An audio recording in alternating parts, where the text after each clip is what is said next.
We're calling on the government to do three things, really. Have a clear public health message to allay people's legitimate questions about the vaccine, and we want to support the government with that message, to ensure that our NHS and public health infrastructure has the resources to roll out the vaccine, but also do something about the social media platforms who are still too slow in taking down misinformation, spreading lies, to be frank, about vaccines. And we want to work with the government in order to stamp this out. I mean, you've touched on a really important point, though, haven't you? You mentioned legitimate concerns. It's dangerous, isn't it, to dismiss people's legitimate concerns or worries that they may have for personal reasons? Well, people will rightly have concerns about what the vaccine means for them if they've got a particular chronic condition, or if they're elderly, and what their own immune response will be to that vaccine. And I think we can reassure people about their concerns if we have really good public health messaging. The government says it's secured a major commitment from the big social media platforms like Facebook and Twitter to deal with this. Why isn't that enough for you?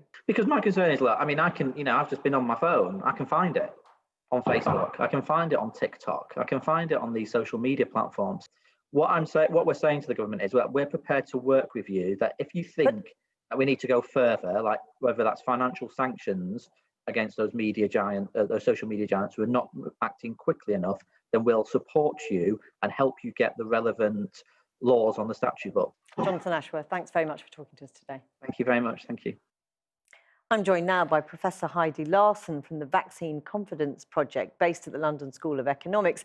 They aim to show that mass vaccination serves the best interests of the public. Professor Larson, thanks very much for talking to us. Now, you run a warning system, essentially monitoring attitudes towards vaccination. What have you learnt in relation to COVID? Well, we've been listening to a lot of people and we just recently ran actually a controlled trial looking at, well, what is the impact of this misinformation? And we found actually, we ran it with 4,000 people in the UK, 4,000 in the US. In the UK, there was a significant drop in people's willingness to take a vaccine before and after being exposed to 5 of the most frequently circulating pieces of misinformation. It does have an impact, and something does need to happen about it. Yes. Oh, I mean, we just heard there about Labour's plan to take much firmer action on the social media platforms. Will that work?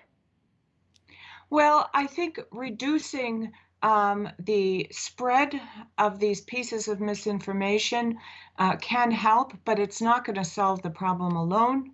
There are deep emotions behind this. You see in the protests that we've seen in the streets, both in the UK and Germany and different countries, there's a lot of anger and emotion and alternative beliefs out there that are not going to be fixed by just getting rid of the misinformation.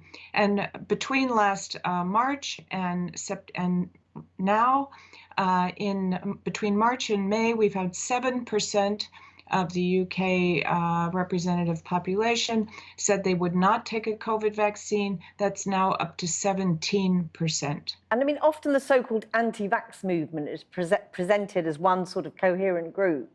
There are many people who have many different reasons for being anxious or concerned about vaccination. And that's a problem when you're trying to deal with that, isn't it? Absolutely. That's probably our biggest challenge because what people call the anti-vaccine group is actually the small extreme margin, but there's a bigger issue of as you rightly said, these genuine concerns and anxieties that people have because we're living in a lot of uncertainty. These are brand new vaccines, a brand new virus, and they're making them in new ways. So it's great scientifically on the one hand, but it certainly raises some hesitation and concerns in the public. Very briefly, if you would, Professor, what is the best way to increase public trust? I think we need to listen as much as send messages, get out into communities, and try to understand what their questions are now before we have the vaccine in hand, so we have time to prepare and answer their concerns.